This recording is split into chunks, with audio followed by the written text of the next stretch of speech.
بسم اللہ الرحمن الرحیم۔ یہ 15واں درس ہے جس کا عنوان ہے توحید اور طبقاتی نظام کی نفی۔ ہماری گفتگو کی بنیاد قرآن مجید کی سورہ حجرات کی آیت نمبر 13 ہے، جس میں پروردگار عالم فرما رہا ہے کہ یا ایھا الناس انا خلقناکم من ذکر و انثی وجعلناکم شعوبا وقبائل لتعارفوا ان اکرمکم عند اللہ اتقاکم ان اللہ علیم خبیر۔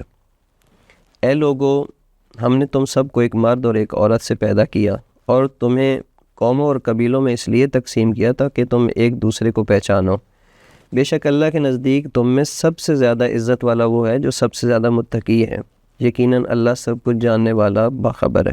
اگر ہم توحید کو صرف ایک زبانی عقیدہ سمجھیں تو ہم نے اس کے ساتھ ناانصافی کی ہے۔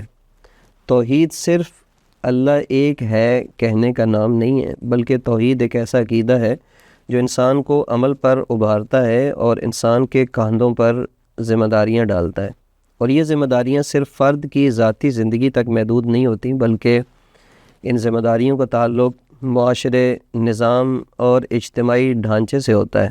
جب توحید کسی معاشرے میں داخل ہوتی ہے تو سب سے پہلا کام یہ نہیں کرتی کہ افراد کو نوافل سکھائے، انہیں احکام سکھائے، بلکہ سب سے پہلا کام یہ کرتی ہے کہ معاشرے کی شکل کو، اس کے ڈھانچے کو توحید کے مطابق ڈھالے۔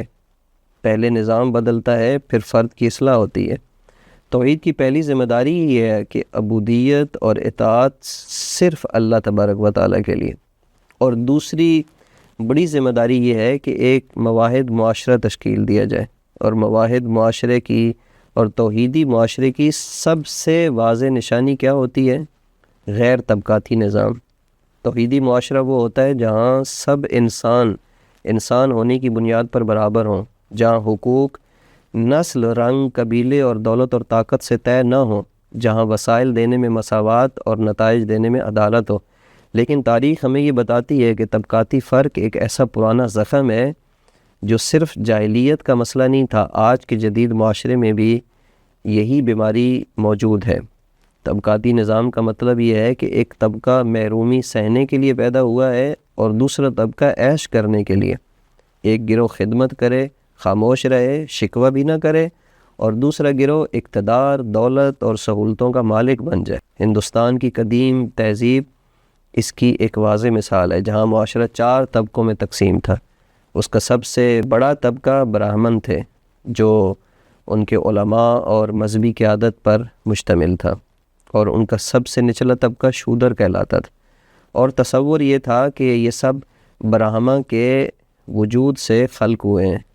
براہمن ان کے سر سے خلق ہوئے ہیں، اس لیے وہ سب سے ایلیٹ کلاس ہے، اور کشتری یا کشتری یہ بازوؤں کی پیدائش ہے، اور اس سے مراد حاکم اور فوجی طبقہ ہوتا تھا۔ اور تیسرا ویش یا ویشیا، یہ وہ طبقہ تھا کہ جس کے بارے میں تصور تھا کہ یہ اس برہما یعنی خدا کی رانوں کی پیداوار ہے، جس کے اندر یہ کسان اور اس کے علاوہ ہنرمند افراد تھے، تاجر لوگ تھے، معیشت جن کے ہاتھ میں ہوتی تھی۔ اور شودر کہتے تھے کہ یہ اس برہما کا پاؤں سے خلق ہونے والا طبقہ ہے، اور یہی وہ طبقہ تھا جسے کہا گیا کہ تمہاری محرومی خدائی فیصلہ ہے، یہاں طبقہ بدلنا گناہ اور بغاوت اور جرم ہے۔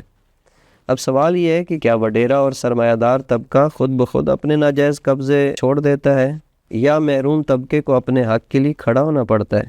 یقیناً کھڑا ہونا پڑتا ہے، لیکن یہ جدوجہد اس وقت تک ممکن نہیں جب تک محروم انسان یہ مانتا رہے کہ اللہ نے اسے کمتر پیدا کیا ہے، کہ اس کی تقدیر ہی یہی ہے۔ اس سوچ کو توڑنے کے لیے انبیاء، اولیاء اور مصلحین آتے ہیں۔ وہ سب سے پہلے نظام نہیں بدلتے بلکہ سوچ بدلتے ہیں، افکار میں انقلاب لاتے ہیں، پھر معاشرہ بدلتا ہے، نظام بدلتا ہے۔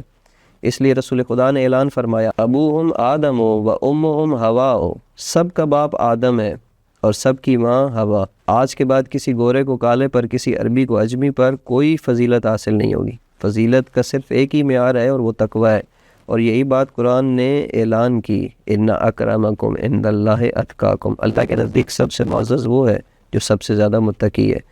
بس توحید ہمیں صرف اللہ سے نہیں جوڑتی، بلکہ انسان کو انسان کے برابر لا کھڑا کرتی ہے، اور یہی توحید کا انقلابی پیغام ہے۔ والسلام علیکم ورحمۃ اللہ وبرکاتہ۔